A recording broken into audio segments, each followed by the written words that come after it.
미국 칼교의 전설들이 미국에 온다. 세시봉 LA 콘서트. 50년이 넘는 우정 속 추억의 이야기와 노래들. 한국 가요사의 큰별 조영남, 한국 통기타 문화의 개척자 윤형주, 그리고 세시봉의 막내 김세환까지. 3월 16일 LA에서 만나요. 뭐라고? LA에서 만나자고. 16일 LA에서 만나자고. 오케이. 따스한 추억을 만들어줄 세시봉의 미주 콘서트. 3월 16일 LA에서 만나요. 힘든 시기, 우리는 함께하면 이겨낼 수 있습니다. 라디오 서울이 함께하겠습니다. 강혜신의 오늘의 미국.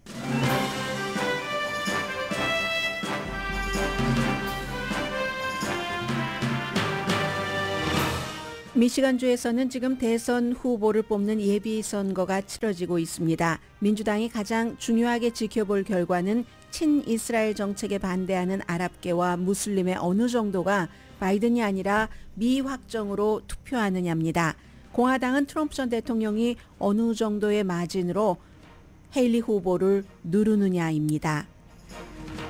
이스라엘이 팔레스타인과 라마단 기간 동안 휴전하는 협상에 거의 동의했다고 바이든 대통령이 말했습니다. 그런데 가자와 이스라엘에서는 확정적이 아니라는 코멘트가 나옵니다. 이민이 미국인 사이에서 홈리스니스나 범죄, 인플레이션보다 더 중요한 이슈가 돼가고 있습니다. 갤럽의 여론조사 결과 2월에는 이민이 경제 이슈보다도 앞섭니다. 연방 상원에 출마한 앤디 김 후보가 투표용지가 특정 후보에게 유리하게 디자인됐다는 이유로 선거 커미셔너들을 고소했습니다. 앤디 김 의원은 유권자 지지율에서는 라이벌인 주지사 와이프보다 앞서고 있습니다. 트럼프 전 대통령의 큰아들 집에 협박 편지와 함께 백색 가루가 배달돼 수사 중입니다. 연방무역위원회와 캘리포니아를 포함한 여러 주의 검찰총장이 랄프스 등이 속한 슈퍼마켓 체인 크로거가 반스 등이 속한 알버슨스를 합병하는 걸 막기 위해 고소했습니다.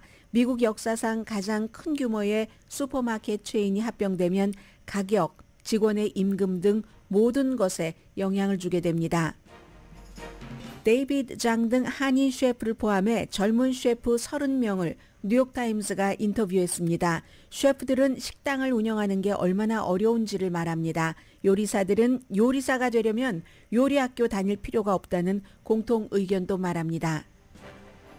1972년 이후 처음 달에 착륙한 미국 우주선 오디세우스와 지구의 교신이 아마 오늘 끊길 것으로 과학자들이 예상하고 있습니다. 반면에 일본 우주선 슬림은 1월에 착륙해 뒤집힌 뒤 다시 살아났습니다.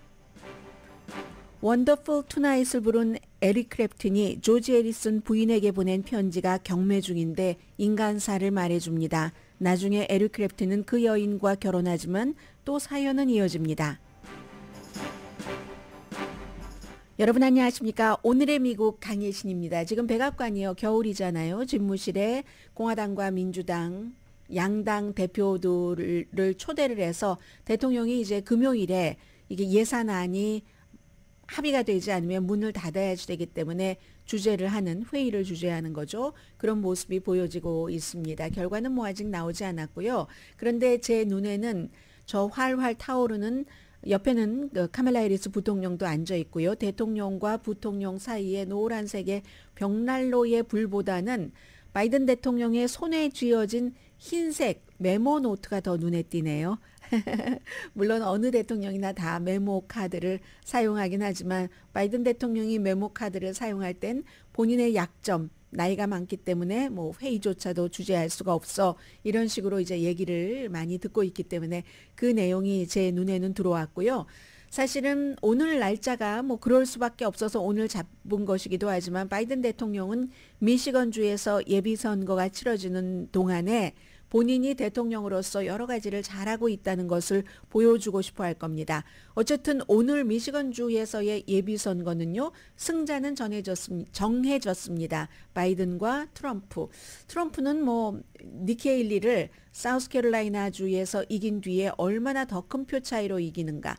적어도 사우스캐롤라이나 주에서보다는 훨씬 큰 표 차이로 이길 것 같습니다. 왜냐하면 니키 헤일리는 미시건주는 거의 뒤로 그냥 제쳐두고 본인이 2번이나 주지사를 했었던 사우스캐롤라이나주의 모든 선거 캠페인을 힘을 했었기 때문입니다. 그래서 이제 트럼프 전 대통령이 크게 이길 것이고 바이든 대통령으로서는 지금 이게 2016년도 트럼프 전 대통령 처음 대통령에 취임했었을 때는 그전에는 미시건 하면은 자동차 디트로이트가 있는 곳이잖아요. 뭐 말할 것도 없이 전부 민주당이었습니다. 미시건주 디트로이트 자동차 업계에서 일하는 사람은 1대 2대가 아니라 3대 4대까지 올라갑니다. 뭐 가족 가운데서 자동차 업계에서 일하지 않는 사람이 없을 정도죠. 남녀를 가리지 않고. 그런데 그런 것이 트럼프가 2016년에 깼습니다. 그 20년 동안 아무도 못 깼던 것을 트럼프가 깨고 미시건주에서 힐러리 클린턴을 이겼는데 그때는 한 표 차이가 10,000표 조금 넘었었거든요. 그리고 4년 뒤에 다시 바이든 대통령이 뭐 15만 표 이상으로 이 미시건주를 다시 가지고 왔습니다. 그런데 이번에는 너무나 잘 알고 계시는 것처럼 미시건주에 아랍계가 많이 살고요. 아랍계뿐만이 아니라 중동 그쪽 지역뿐만이 아니라 이 아랍계와 종교를 같이 하는 무슬림들도 많이 삽니다. 뭐 예를 들어서 예전에 우리가 노예 무역이 있었을 때 뭐 아프리카에서 뭐 노예 그 무역선을 타고 왔었던 사람들이라던가 그런 분들이 무슬림이라는 종교를 많이 믿고 있고 무슬림 아랍계는 지금 이스라엘과 하마스의 전쟁 가운데서 가자 지구에 훨씬 마음을 더 많이 품고 있는 사람들입니다. 그래서 지난 4년 전에 뭐 15만 표 이상 차이로 바이든 대통령이 미시건을 다시 가져오긴 했지만 이번에 미시건주에 살고 있는 많은 아랍계와 무슬림들이 바이든 대통령에게 민주당이라 할지라도 투표를 하지 않도록 확정되지 않았다. uncommitted. 여기에 이제 이렇게 기표를 하도록 팔레스타인계에서 처음으로 미국의 연방 하원이 의원이 된 라시다 틸라이브 의원이 열심히 운동을 했습니다. 보여주자는 겁니다. 바이든 대통령에게. 그래서 이제 바이든 대통령으로서는 그럼 몇 표나 uncommitted가 나올까? 이게 지금 굉장히 신경이 쓰여지는 그런 그 선거가 미시건주의 선거고요. 뭐 바이든 대통령은 뭐 딘 필립스라든가 미네소타주 그리고 이제 지금 이미 선거에서 그만두겠습니다 했지만 이름은 투표용지에 올라가 있는 마리안 뭐 윌리엄슨이라든가 이런 사람들 다 제치고 엄청나게 이기기는 하겠지만 다른 후보가 지금 신경 쓰이는 게 아니라 uncommitted 바이든이 아니라 아무에게도 나는 아직 마음을 결정하지 않았어 라는 이 표가 굉장히 중요하고요. 그리고 미시건주에서 트럼프 전 대통령은 니키 헤일리보다 48%나 앞서간다고 하니까 아마 여기서도 니키 헤일리 후보는 작은 희망의 빛을 보기는 좀 어렵겠네요. 물론 개방식 오픈 프라이머리이기 때문에 민주당이 미시건에서는 이 니키 헤일리에게 투표를 할 수도 있지만 민주당으로서는 니키 헤일리에게 투표하라는 게 아니라 아직 결정하지 못했습니다. 라는 곳에 하라고 하니까 아마 오늘 선거가 끝나고 나면은 트럼프 전 대통령 측에서 니키 헤일리 물러나라 소리 다시 한 번 더 크게 할 것 같고요. 미시건주에 살고 계시는 분들 뭐 선거가 좀 혼돈되시죠? 오늘 예비선거 대통령 후보를 뽑는 예비선거는 이렇게 치러지지만 미시건주에서는 토요일에 다시 이제 공화당의 코커스가 열린다면서요. 공화당에 또 분열이 심해서 거기서 이제 미시건주의 그 공화당 위원회의 의장을 뽑는 코커스는 토요일에 열린답니다. 미시건주는 지금 공화당도 그런 분열이 있고 민주당 내부에서 이스라엘 하마스 전쟁 때문에 이 같은 그 분쟁이 있다는 걸 말씀드리고요. 노조도 얼마 전까지만 하더라도 바이든 대통령과 트럼프 전 대통령이 노조의 지지를 받으려고 서로 노력을 많이 했는데 결국은 노조가 바이든 대통령 as usual 그렇게 지지를 했는데 노조원이라고 해서 다 노조에서 하라는 대로 하는 건 아닙니다. 본인들도 다 이제 마음을 먹고 있기 때문에 그러나 도움은 되겠죠. 적어도 60%의 표는 나올 테니까. 그래서 이제 미시건은 그 노조의 표 그리고 아랍계, 무슬림계의 표가 이게 또 그대로 11월 달까지 이어지니까 더군다나 uncommitted한 이번에는 저는 아직은 결정하지 못했습니다. 이런 사람들이 11월 달에도 결정하지 않을지 아예 투표장에 안 나갈지 이런 것까지 아마 지금 민주당 측에서는 굉장히 신경을 쓸 것 같고요. 다 그런 걸 생각하고 저는 어제 바이든 대통령이 아마 다음 주 월요일쯤이면 이스라엘과 하마스 간의 휴전 협상이 마무리가 될 겁니다라고 얘기를 했다고 봅니다. 어제까지만 하더라도 오늘의 미국이 끝나고 백악관 측에서 발표를 했습니다. 이스라엘과 하마스가 라마단이 그 무슬림의 그 홀리 그 먼스가 3월 10일에 시작을 하죠. 그때를 즈음해서 이제 그 휴전을 하자고 대신에 이제 당연히 인질로 잡고 있는 사람들을 교환을 하면서 이렇게 해서 다음 주 월요일에 될 것이다. 그럼 어제 그 발표를 했는데 선거, 미시건, 아랍권이 가자를 그렇게 힘들게 한다고 막 힘들어하는 사람들이 투표장에 나가려고 하는 이브에 바이든 대통령이 그렇게 얘기를 한 거잖아요. 그래서 그런가? 실제로 그런가 보다라고 생각을 하고 있었습니다. 그런데 오늘 아침에 와서 뭐 가디언이라든가 BBC 방송이라든가 또 다른 미국의 여러 그 매체를 보니까 바이든 대통령은 그렇게 얘기를 했는데 하마스 측에서도 지금 아직 그게 확정적인 게 아니야 라고 얘기를 하고 이스라엘 쪽에서는 그것보다 조금 더 나가서 무슨 말이지? 아직 초기 단계일 뿐인데 이렇게 얘기를 하고 있습니다. 그런데도 이제 뭐 또다시 뭐 여러 매체에서는 인질 교환은 지난번에는 3대 1이었잖아요. 이스라엘이 가두고 있었던 그 가자와 관련된 사람들 3사람 풀어주면 인질 1사람 풀어주는 식으로 이번에는 10대 1로 한다는 얘기거든요. 아무튼 이스라엘에서는 아니 바이든의 그 낙관주의가 어디서 나오는 거지? 시기상조야. 우리 아직 결정되지 않았어. 이렇게 얘기를 하고 있기 때문에 아마 이것도 바이든 대통령이 미시건주의에 본인에게 반대하는 사람들이 많은 것. 근데 전혀 근거 없이 얘기를 하진 않았겠죠. 그러나 조금 빨리 좀 설리 익은 밥을 가지고 밥이 다 지어졌다라고 말하는 게 아닌가 뭐 이런 느낌은 들고요.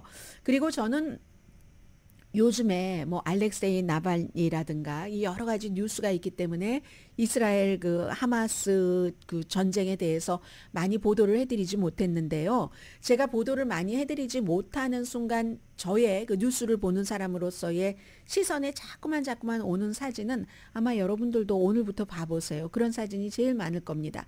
어린아이들이 누구에겐가 밥을 좀 달라고 이제 부모님들이 어린아이들을 보내는 것 같아요. 물론 어른들이 그러니까 줄이 다를 수도 있겠죠. 어린아이들이 밥을 타오는 것과 성인들이 밥을 타오는 것. 그런데 그 아이들이 처음에는 막 수줍다가 지금은 얼마나 적극적인지 그것도 아이들이 어른들에게 밥 좀 주세요 하면서 뭐 이를테면 양은 냄비라든가 아니면 우리 미국 같은 데서 뭐 그냥 먹고 뭔가가 담겨 있는데 과자 같은 거 담겨 있는데 먹고 버리는 그 같은 용기에 우리 나 좀 주세요. 나 좀 주세요. 경쟁이 너무 치열해서요. 이 아이들이 한 2주일 전쯤에 보였을 때와 지금은 서로 싸우는 것 같은 모습까지 보이거든요. 그리고 그게 하도 처절해서 아이들에게 어떤 식량을 주는 어른과 아이들 사이에 철창이 아주 강하게 돼 있습니다. 그 이상은 오면은 누군가가 이제 뜨거운 음식을 나눠주고 하면 다치게 되겠죠. 그리고 아무도 그 음식을 못 먹게 될 겁니다. 서로 내가 가져간다고 할 것이기 때문에 그런 처절한 모습이 제가 여러분들께 이스라엘 하마스 전쟁을 전해드리지 못하는 순간에 가장 많이 봤었던 거고요. 유엔의 스페셜 조사위원 마이클 파클이라는 분이 오늘 가디언과 인터뷰를 했는데 음식을 안 주는 것은 전범이다. 그리고 그 같은 상태를 이어가는 것은 대량 학살이라고 얘기를 했습니다. 이분은 이스라엘이 의도적으로 팔레스타인 그 식량 배급을 줄이고 있다고 얘기를 하면서 책임져야지 된다고 말합니다. 물론 유엔에서도 식량을 배급하다가 중지했잖아요. 왜냐하면 사람들이 막 약탈하고 하니까 모자라고 안 주고 하니까 뭐 그냥 눈에 보일 때 누구의 손을 중개인을 거치지 않고 내가 가져가겠다 하는 식이잖아요. 그런데 그런 것 이외에 이 유엔의 식량 스페셜리스트 마이클 파크리 씨가 이스라엘이 의도적으로 팔레스타인 사람을 지금 굶겨 죽이고 있어 라고 얘기하는 것은 이러한 근거입니다. 인도적인 지원의 어떠한 것을 통과하는 것을 의도적으로 막고 가자 지구의 소규모 어선 뭐 고기잡이도 할 수 있겠죠. 그리고 온실, 과수원 이걸 완전히 의도적으로 지금 이스라엘이 파괴하고 있답니다. 굶어 죽으라는 의도밖에 안 된다. 따라서 이건 그 전쟁 범죄다. 이런 얘기를 하고 있습니다. 뭐 당연히 뭐 배고픔을 넘어서 굉장한 영양 실조가 널리 퍼져 있고요. 뿐만이 아니라 식품이 기본이고 의약품 같은 것도 주지 않고 있고 이러한 지금 이 상황에서 바이든 대통령이 일단은 우리가 그 휴전을 할 수 있다라고 얘기하면서 미시건주의 민주당 유권자들의 마음을 그동안 민주당에 많이 투표를 했었던 아랍권 무슬림계, 뭐 무슬림계는 흑인들도 많이 있잖아요. 그렇게 달래고 있는데 얼마나 달래질지는 뭐 불과 로스앤젤레스 시간으로 오늘 저녁이면 선거 결과가 나오니까 알게 되겠죠.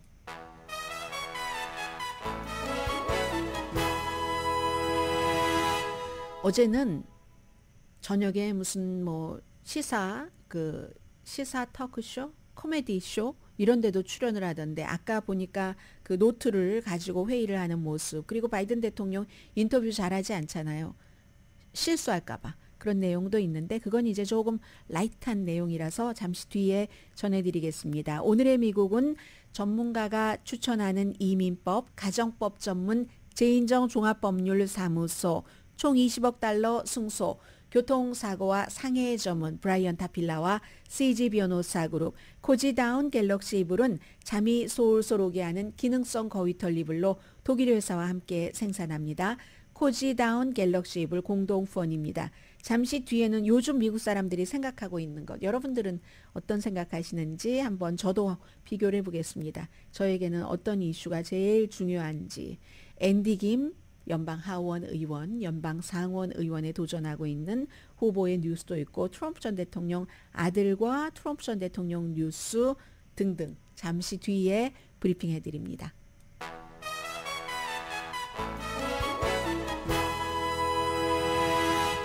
라디오 서울 방송 오늘의 미국 듣고 계십니다. 네, 1월과 2월 한 달 사이에 어떠한 여론조사에서 8%가 차이가 났다면 큰 변화라고 볼 수 있겠죠. 지금 이민 이슈가 그렇습니다. 갤럽의 여론조사 결과 1월 달에는 이민이 가장 중요한 이슈입니다. 저에게. 이렇게 답한 사람이 20%였거든요. 그리고 정부 운영 문제 이게 21%였습니다. 그리고는 이제 경제가 두 개 합치면 이게 조금 더 많긴 한데요. 경제, 일반적인 경제와 인플레이션을 합치면 일반적인 경제에 대해서 가장 중요한 이슈입니다. 12%, 인플레이션 13%. 그 밖에 이게 이제 네 번째, 다섯 번째 가야지 빈곤, 그리고 홈리스니스가 나왔거든요. 그 뒤에는 이제 나라가 뭉치는 것, 인종관계, 인종차별, 연방 그 예산 적자, 범죄, 뭐 선거 이런 식이었거든요. 그런데 1월 달에 아무튼 제일 중요한 이민이 제일 중요합니다. 20%. 2월 달에 28%가 됐습니다. 정부 운영은 1%가 낮아져서 20%. 그리고 일반적으로 경제가 12%, 인플레이션 11%. 이거 보면은 지금 흐름을 알 수 있죠? 인플레이션은 한 달 사이에 그 제일 중요한 문제입니다 하는 것이 2%가 줄어들었으니까 그만큼 이제는 경제에 대해서 조금 안심하는 분위기가 늘어나고 있다. 이렇게 보시면 되지만 경제 전반적인 그런 생각이 12%는 똑같습니다. 그런데 이민은 8%나 늘어났다는 겁니다. 그러니까 이게 미국 사람들이 얼마나 이민을 중요하게 생각을 하는가 이걸 알 수가 있는 거고요. 상원에서 지난번 불과 얼마 전인데 하도 요즘 일이 많으니까 기억도 안 나네요. 언제인지 한 달 안 됐습니다. 뭐 이민 개혁안을 그나마 초당적으로 만들어서 했더니 하원에서 들춰보지도 않겠다는 것 아니겠어요. 이렇게 사람들은 중요하게 생각하는데 지금 공화당은 이민에 대해서 포괄적으로 뭔가 일을 하고 싶지 않은 겁니다. 선거 끝날 때까지 이민이 왜 이래, 국경이 왜 이래 하면서 민주당이 대권을 잡는 것을 원치 않는다는 것을 보여주는 것이고, 그리고 이제 목요일에 시간차는 두겠죠. 트럼프 전 대통령과 바이든 현 대통령이 국경을 다 방문을 한다고 하니까요. 지금 말씀드린 이 여론조사는 1,016명을 대상으로 한 갤럽 가장 평이한 여론조사고 표본 오차는 플러스 마이너스 4%포인트입니다. 그리고 지금 이제 11월 달에 우리가 중요한 선거들이 무척 많은데요. 앤디 김 뉴저지주의 3지구의 연방 하원 의원이 이제 일찌감치 밥 메넨데스라는 이집트 뭐 터키 이런 데와 뭔가 부정부패가 연루가 돼서 정보를 주고 돈을 받고 한 그 혐의에 대해서 이제 기소가 됐죠. 본인은 뭐 선거에 출마한다 출마하지 않는다 말하지 않았지만 어쨌든 앤디 김 하원 의원이 제일 먼저 얘기를 했고, 그런데 뉴저지에 너무 인기가 있는 필 머피라는 주지사가 있고, 주지사의 와이프가 태미 머피라고 남편이 정치인을 할 때마다 굉장히 선거 자금도 많이 모았고 활발하게, 물론 가정주부이긴 합니다만은 내조를, 정치적인 내조를 굉장히 단단하게 했었고, 더군다나 필 머피라는 주지사는 아직도 주지사 임기가 2년이나 남았기 때문에 예비선거에서 이기면 이기는 거예요. 그 뉴저지는 연방 상원의원이. 그런데 예비선거에서는 당 지도부가 지지를 하는 후보가 거의 이깁니다. 이 경우는요. 주지사의 와이프가 나오기 전에는 앤디 김 의원이 3선 의원이고 굉장히 정직하고 또 이렇게 뭔가 줏대 있게 일을 잘하니까 호감도가 무척 높았는데, 민주당이지만 공화당 텃밭에서 이겨버리고 3선을 하고 있는데 주지사의 와이프가 나오니까 아니 정치인들이 저게 줄을 서야지 되지. 그래야 주지사가 할 수 있는 게 많잖아요. 줄 수 있는 게. 그래서 줄을 서기 시작했어요. 시작했는데도 주지사 부부가 25년이나 산 뭐 맘모스 카운티든가요. 거기서의 민주당도 이 앤디 김 후보를 지지를 했잖아요. 공식 지지를 했죠. 그리고 뉴저지주가 21개 카운티라고 하던가요. 21개 카운티인데 이렇게 지지를 받고 있습니다. 풀뿌리 지지도 받고 있는데, 그러다가 무슨 일이 터졌냐면 앤디 김 후보가 고소를 했는데요. 21개 카운티 가운데서 19개 카운티의 투표용지가 특정 후보에게 유리하다. 물론 이 후보 가운데는 앤디 김과 태미 머피만 있는 건 아닙니다. 다른 후보, 좀 미미한 후보도 있어요. 별로 신경 쓰지 않아도 되는. 그런데 특정 후보라고 얘기할 때는 이때는 주지사의 와이프를 얘기를 하는 거잖아요. 어떤 식으로 유리하게 됐냐면 그 당의 지도부가 지지하는 후보의 정책을 딱 그 위에다가 써줍니다. 투표용지에다가. 유권자들이 이게 좋은 거야 하는 느낌이 들 수 있도록. 그리고 당의 지도부가 지지하는, 물론 앤디 김 후보가 많이 가져오려고는 하겠지만 기본적으로 주지사의 인기 있고 영향력이 있는 주지사의 와이프가 평소에 서로들 잘 알고 기금모금 할 때 만나고 파티할 때 만나고, 주지사 관저도 돈 엄청 많이 들여서 이 보수공사했잖아요. 이 와이프가 태미 그 머피가 해서 민주당의 지도부는 아무래도 주지사 와이프를 지지하니까 주지사 와이프의 정강정책 같은 것이 투표용지에 딱 나오고 뭔가 이 사람이 조금 더 그럴듯해 보이는, 이게 이제 앤디 김 그 의원의 주장이고, 그리하여 고소를 했습니다. 19개 카운티의 선거 커미셔너. 고소를 한 이유는요. 여기서 예비선거는 그 특별 선거니까 6월 4일에 치러진다고 하거든요. 아직 기간이 조금 있잖아요. 투표용지 바꿔라 하는 겁니다. 투표용지가 바꿔질지 바뀌지 않게 될지 알 수는 없지만 아무튼 이제 그 정도로 지금 활동을 하고 있다고, 코리안 아메리칸이고 충분히 연방 상원 의원이 될 만한 인물이라고 생각하고 있기 때문에 그의 의정 활동을 제가 조금 전해드렸고요. 그리고 이제 어제 이제 하나 개인적으로는 좀 이거 어떻게 된 거지 하고 좀 걱정도 되고 했었던 것이, 트럼프 전 대통령의 큰아들 집에 우편물이 배달됐는데 하얀색 가루와 협박하는 내용이 있었답니다. 그래서 이게 이제 그 플로리다주에 살잖아요. 뭐 아버지가 플로리다로 가니까 자녀들도 플로리다로 따라가더군요. 그래서 플로리다에 가서 그 집에서 아들이 이 그 큰아들이 딱 우편물을 보니까 그런 것이 있어서 당연히 이제 뭐 신고하고 무슨 뭐 위험물 처리 전담반도 오고 소방차도 오고 엄청난 뉴스였었죠. 그런데 지금까지 뭐 최종적으로 말하진 않지만 그 치명적이지는 않는 것 같다. 그 백색 가루가, 흰색 가루가, 그런 얘기를 하고요. 원래 이제 서로 친하니까 데일리 콜러라고, 이 데일리 콜러라는 매체가 예전에 그 터커 칼슨이 만들었던 매체죠. 거기에 먼저 정보를 주고 뭐 데일리 비스트 같은 데도 보도를 하고 있는데 이번이 처음이 아닙니다. 이 트럼프의 아들이 협박을 받은 게, 큰아들은 처음이지만 큰아들은 처음 아니죠. 큰아들이 2번 받았나 보네요. 2018년도 그 바네사 트럼프, 그때 부인이네요. 지금은 뭐 이혼했으니까.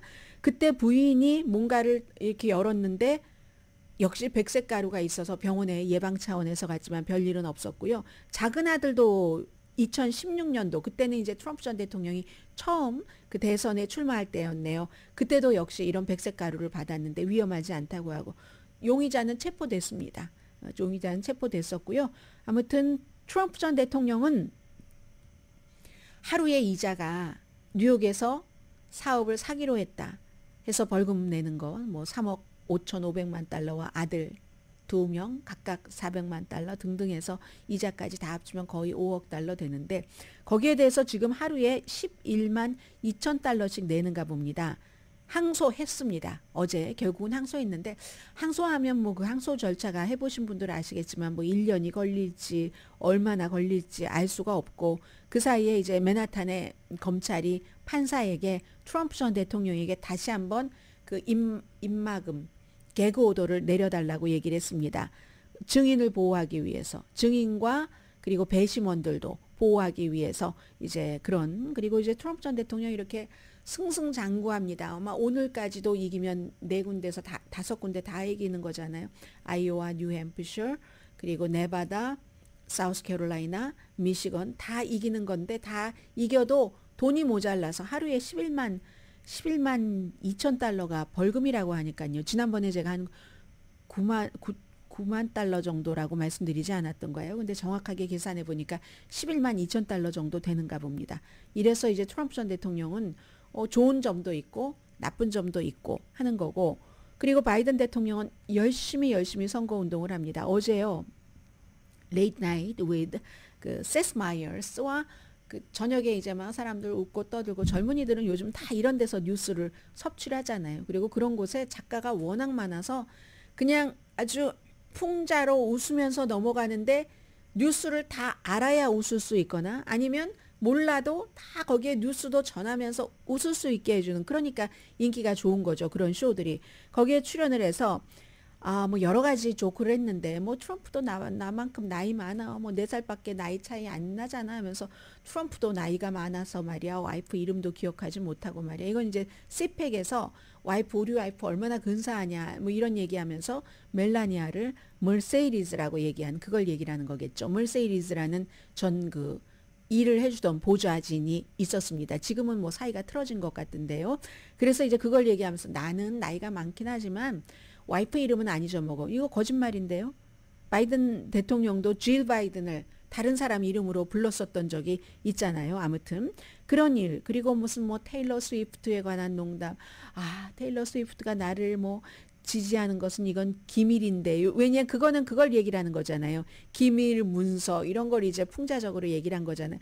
이거 기밀인데 이렇게 얘기하고, 또 나이에 관해서 나에게 대해서 질문하는 건 그 얼마나 그 질문이 구식인 줄 알아? 뭐 이런 식으로요. 무슨 나이를 가지고 따져, 실제 뭐를 가지고 내가 한 일을 가지고 따져야지, 이런 식의 얘기를 했습니다. 81세의 역사상 최고령 이제 그 대선 출마자가 나만이 아니고요. 그 질문 자체도 너무 뭐 구식이지만 다른 남자도 좀 살펴봐야지 돼요. 나만큼 나이가 많지 않으면서도 와이프 이름도 기억하지 못하고 뭐 이런 얘기를 하면서 합니다. 어쨌든 바이든 대통령은 현재 로버트 한인 특별검사가 얘기한 것처럼 선의가 있는 기억력이 나쁜 노인.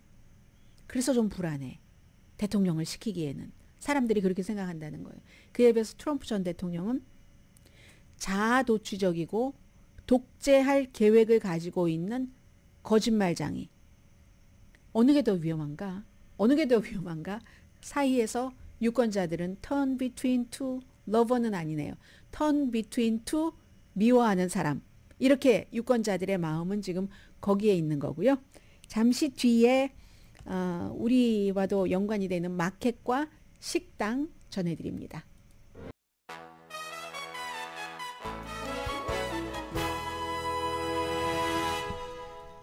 라디오 서울 방송 오늘의 미국 듣고 계십니다. 네, 우선 연방 제가 지금까지 계속 그 무역위원회라고 말씀을 드렸는데 거래위원회라고 말씀드리는 게 더 나을 것 같기도 해요. 트레이드위원회요. 연방 페더럴 트레이드위원회와 여러 주의 검찰총장이 왜냐하면 이것도 지금 하면서 보니까 뭐 꼭 다른 나라와의 무역을 얘기를 하는 건 아니니까요. 여러 주의 검찰총장이 슈퍼마켓 체인이 다른 슈퍼마켓 체인을 합병을 한다. 한 회사가 다른 회사를 합병하면 그 한 회사당 슈퍼마켓이 굉장히 많이 있잖아요. 그게 이제 이건 소비자에게 나쁘다 해서 고소를 했는데 캘리포니아주 포함되고요. 검찰총장은 애리조나, 일리노이 도시가 많네요. 메릴랜드, 네바다, 뉴멕시코, 오레곤, 와이오밍 그리고 디스트릭 오브 콜롬비아. 이제 캘리포니아주 같은 경우는 로스앤젤레스에 이 크로거가 라이프스이고요. 그리고 이제 다른 지역에서는 뭐 딜론스, 또 해리스 티터 뭐 잘 익숙하지 않네요. 저에게는. 이런 곳을 가지고 있는 회사고 그리고 알버슨스는 뭐 오렌지 카운티에 많이 있죠. 뭐 로스앤젤레스에도 있지만 알버슨스라는 회사는 알버슨스와 세이프웨이 가시는 분들도 많고 반스 한인분들 많이 가시는 이런 그 회사를 갖고 있습니다. 그래서 두 회사가 한 회사가 크로거가 한 2,750개 미국의 슈퍼마켓이 그리고 알버슨이 2,020개 정도인데 이걸 합치면은 5,000개가 넘는 거잖아요. 48개 주. 그리고 디스트릭 오브 콜롬비아에 매출은 뭐 한 2천억 달러가 넘는 거대한 기업이 되는 겁니다. 특히 이제 시카고나 댈러스나 로스앤젤레스, 시애틀 이런 곳은 뭐 번스하고 알버슨하고 또 번스하고 라이프스가 마주보고 있는 것도 많잖아요. 겹치니까. 보통 이렇게 되는 경우 합병하고 나면 한 군데 문 닫잖아요. 직원들도 줄어들고. 이런 경우 많죠. 절대로 합병할 때는 안 닫는다고 하지만 나중에는 닫죠. 그래서 이제 이런 모든 것들이 그리고 그렇게 하고 나서 소비자가 선택의 여지가 없이 된다 해서 이제 고소를 한 건데 가격도 올라가고 마켓 숫자는 적어지고 직원들도 임금 협상하기 어려워지고 문 닫고 뭐 그럼 남잖아요. 인원이. 그리고 근무 환경도 나빠질 테고 이런 얘기를 합니다. 그런데 이 두 회사는 뭐라고 또 말을 하냐면 아니다. 고객에게 지금 우리가 합병을 안 하는 게 피해다. 봐라. 아마존이나 월마트나 코스코 같은데 이런 대형 업체를 보호하느라고 우리의 합병을 막는 거야? 하면서 아마존이 지금요. 웬만한 슈퍼마켓보다 훨씬 이 슈퍼마켓에서 파는 물건을 많이 팔고 있는 건 사실입니다. 그래서 그런 대형업소를 보호하느라고 우리가 합쳐서 몸집을 불려서 물건을 싸게 사야지 박리다매로 사람들에게 물건값을 싸게 주는 거야. 이런 얘기를 하지만 뭐 연방거래위원회라든가 검찰총장이 또 여러 가지 계산을 해서 고소를 했을 테니까 일반인들은 사실 참 이런 것에 대해서 뚜렷하게 알기는 어려운 거죠. 왜 얼마 전에 엘리자베스 워렌 의원이 크레딧 카드 회사를 그 캐피털원 그리고 디스커버 이렇게 합병하는 것을 반대라니까 월스트리트저널이 사설에서 엄청 엘리자베스 워렌 비난했잖아요. 그럼 지금 있는 비자나 메스터가 커서 이 두 회사가 비자나 메스터처럼 되려면은 합쳐야지만 되는데 뭐 오히려 장사하시는 분들은 비자나 메스터가 그 수수료를 너무 많이 떼가니까 새로운 경쟁자가 생겨야지 된다 이렇게 얘기를 하고 그럼 엘리자베스 워렌은 무슨 소리야 지금 이 두 개 거대한 것 있는 것만 해도 횡포가 이만저만이 아닌데 또 하나의 거대 횡포를 늘려놓으란 말이야 이렇게 얘기를 하는 거잖아요. 그러니까 일반인들로서는 이게 그 누군가가 처리를 해야지 되는 사람이 처리를 해주기를 바라는 수밖에 없고 그리고 그 같은 처리를 하는 사람이 선출직 공무원이라면 우리가 그런 사람을 잘 뽑아서 판단을 잘하도록 만들어야지 되겠죠. 자 그리고 오늘 제가 뉴욕타임스에서 이건 너무너무 긴 기사이기 때문에 다 소개를 해드리지는 못하지만 일단 뉴욕타임스의 그 푸드 섹션의 한 기자가 30명이나 되는 유명한 뭐 미국 사람들 다 아는 그런 그 셰프와 인터뷰를 해서 식당을 운영하는 게 얼마나 힘든가 이런 것들을 쭉 적어놨거든요. 서로 대화하는 식으로 대화체로 적어놨는데 줄리아 모스킨이라는 2002년부터 뉴욕타임스 푸드 섹션이 굉장히 강하잖아요. 저도 뉴스 막 준비하고 있다가 그 푸드 섹션을 보고 있는 적이 자주 있습니다. 그래서 30명의 요리사가 이제 다 맛있는 음식 만들고 손님들을 아주 좋게 대접하는 그런 요리사들인데 기본적으로 이제 제가 조금씩 말씀드리겠습니다. 한국 분들 가운데서 모두가 다 식당을 가시고 식당업을 하시는 분들도 계시기 때문에 어느 정도나 공통 분모가 있는지 보죠. 요리 학교요. 일반적으로 돈 낭비라고 얘기를 합니다. 그리고 지금 셰프의 받는 돈은 시간당 25달러 정도라고 하거든요. 그리고 손님이 항상 옳은 것 아니다. 특히 옐프에서는 더더욱 옳지 않을 때가 많다. 셰프들도 요리사들도 일과 삶의 균형, 직장 내에서의 존중, 뭐 최저임금 여러 가지를 많이 이제 생각을 하고 있는데 특히 여기 이 가운데서 데이빗 장이라고 아주 한인 가운데서 가장 유명한 셰프 가운데 한 사람이죠. 모모후쿠. 예, 뉴욕에서 시작해서 저는 이름 다르던데요. 다운타운 저쪽 그 일본이 아니라 중국 타운에 창고 있는데 막 너무너무 거대하게 지어놓은 그런 이 데이빗 장 얘기를 많이 썼습니다. 이런 식으로 제가 무작위로 좀 말씀을 드리겠습니다. 팬데믹이 발생하고 나서 첫 해에 이거 데이빗 장이 한 얘기예요. 우리 식당들도 이 사람만 하더라도 몇 개는 갖고 있지만 라스베가스에도 있고 우리도 조금 이렇게 정부에서 지원해주는 자금을 받을 수 있는가 알아보려고 너무 애를 썼고 뭐 상원 또 하원 의원들과도 많이 대화도 나누고 했는데 실제로 언론에 많이 보도가 되는 이렇게 데이빗 장처럼 유명한 사람이잖아요. 모모후쿠 이런 레스토랑에 대해서는 아무도 정치인들도 신경 쓰지 않는다. 왜냐하면 큰 체인이라든가 이런 데 많이 신경을 써서 이 사람들이 팬데믹 때 우리는 실제만큼 그렇게 많은 도움을 못 받았습니다. 이렇게 얘기를 합니다. 그러면서 일부 고급 레스토랑에서는 1인당 2,500달러, 3,000달러를 청구할 수도 있는데 묻지마 있잖아요.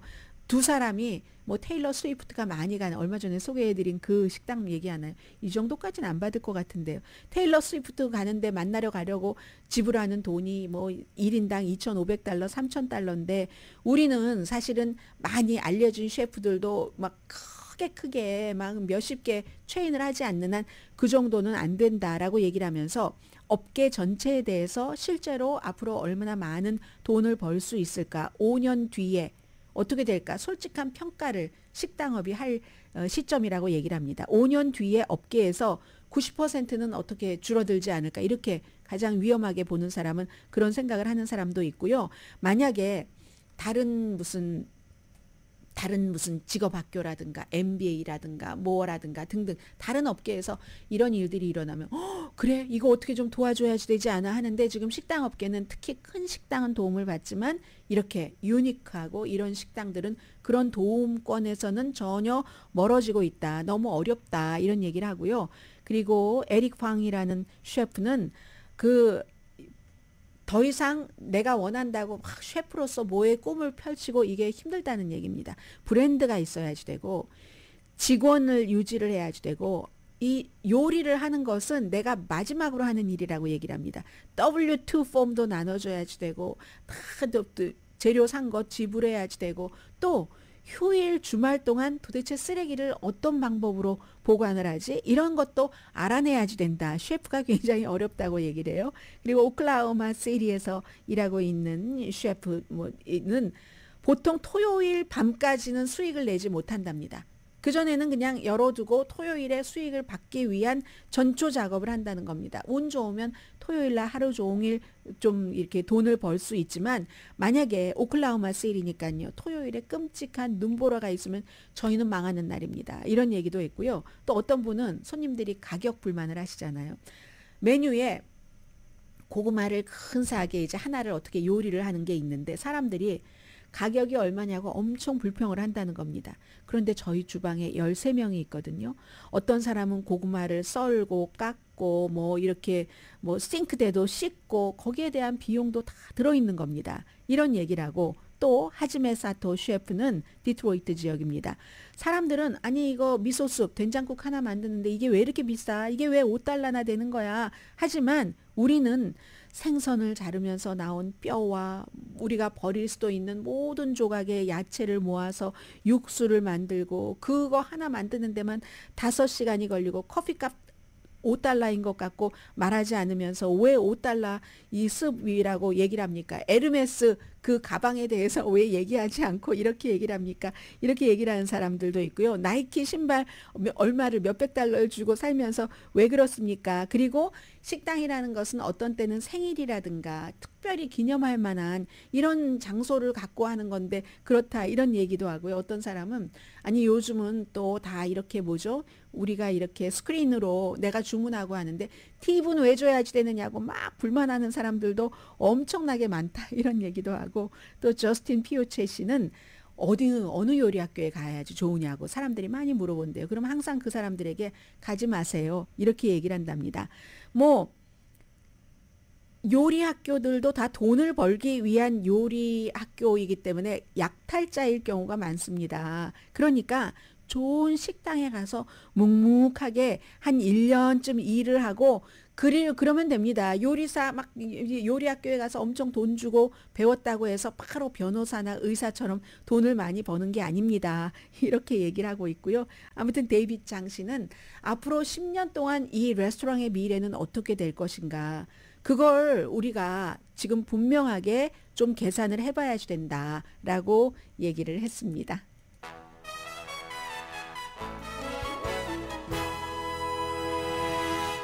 라디오 서울 방송 오늘의 미국 듣고 계십니다. 지난주에 그렇게 막 황홀하게 뉴스를 장식했었던 오디세우스가 1972년 이후에 처음으로 미국이 그 달에 딱 그 착륙한 그 미국 우주선이 이제 곧 이제 그 교신이 끊길 것으로 보인답니다. 아마 오늘쯤이요. 그 텍사스에 있는 인투이티브 머신이라는 이 회사에서 하강하면서 찍은 사진은 보냈잖아요. 지구로. 그런데 하강하면서 주말 사이에 있었던 일이 옆으로 누워버렸대요.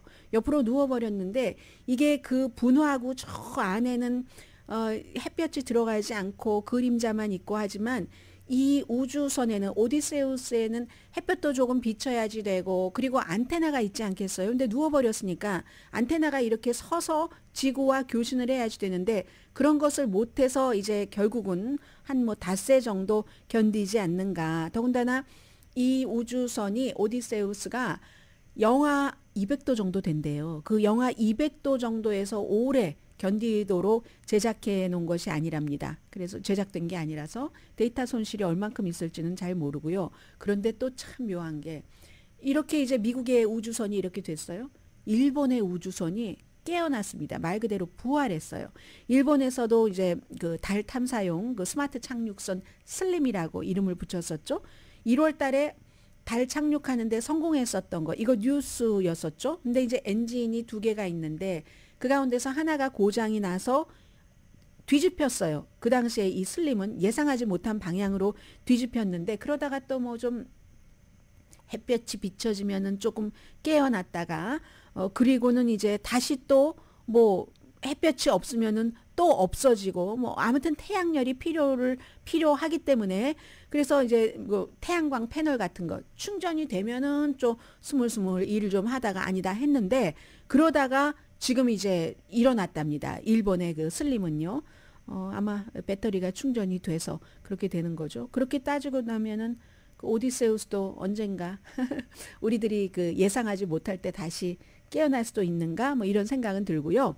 그리고 오늘 제가 이제 재밌게 읽었던 기사 가운데 하나가 막 유명한 사람들 그 경매하는 것 많이 뉴스가 나오잖아요. 에릭 크랩튼 하면 Wonderful Tonight, Wonderful Tonight. 이것보다도 어떤 분들은 아이가 갑자기 숨졌을 때 아버지가 너무 힘들고 노래만 들은 Tears in Heaven 이란 이 노래를 더 기억하실지도 모르겠는데 이 에릭 크랩튼과 조지 해리슨 Still my guitar gently weeps. 그리고 또 한 사람 당시에 굉장히 유명한 그 모델이었던 패티 보이드. 패티 보이드와 조지 해리스가 결혼을 했는데요. 그런데 에릭 크랩튼이 그 뒤에도 이제 에릭 크랩튼과 조지 해리스가 그 비틀즈의 조지 해리스입니다. 같이 음악을 이렇게 만들고 결혼한 두 사람의 집에 오고 하면서 에릭 크랩튼이 그 패티 보이드에게 반해버린 거예요. 조지 해리슨에게 아내에게. 그래서 이제 삼각관계가 조금 진행이 됐는데 이 여성은 60년대 아주 유명한 런던의 모델이었고요. 뭐 비틀즈 조지 해리슨을 영화 촬영장에서 만나서 결혼까지 하게 됐는데 1970년대 경매에 나온 편지예요. 70년대 편지에서 아직도 남편을 사랑하는가 아니면 뭐 다른 애인 무례한 줄 알지만 뭐 나에게 뭐 마음을 좀 알려주세요. 이런 편지도 보냈고 또 다른 편지는 손으로 썼는데 어쩜 그렇게 잘 썼어요. 그 존 스타인백의 그 생쥐와 인간 Of Mice and Men 그 이제 맨 앞에 보면은 한 줄 이렇게 써 있는 곳 있잖아요. 그 종이 쫙 찢어서 편지를 썼는데 아니 왜 주저하는가 내가 어글리한가 약한가 강한가 나를 원하면 가지세요 난 당신 거예요 원치 않으면 뭐 나를 뭐 어떻게 하세요 뭐 등등 하면서 라일라라고 부르고 음악까지 만들고 결국 그리하여 조지 해리스와 이 여성이 헤어지고 79년도에 에릭 클랩튼과 결혼을 했습니다. 결혼을 해서요. 결혼을 하고 나서 막 밤에 어디 데이트하러 나갈 때 너무 멋있다고 만들었던 노래가 원더풀 투나잇이거든요. 그 뒤는 잠시 뒤에 전해드리고요. 오늘의 미국은 전문가가 추천하는 이민법 가정법 전문 재인정 종합법률사무소 총 20억 달러 승소 교통사고와 상해 전문 브라이언 타필라와 CG 변호사 그룹 코지다운 갤럭시 이불은 잠이 솔솔 오게 하는 기능성 거위털 이불로 독일 회사와 함께 생산합니다. 코지다운 갤럭시 이불 공동폰이었습니다. 10시에 브라보 마이 라이프 방송됩니다. 그렇게 해서 원더풀 투나잇까지 만들어내더니 결국은 또 에릭 클랩튼이 뭐 불륜의 관계로 인해서 헤어지고 말았습니다. It's your life. Oh my life. 방송 잠시 뒤에 방송됩니다. 강혜신이었습니다.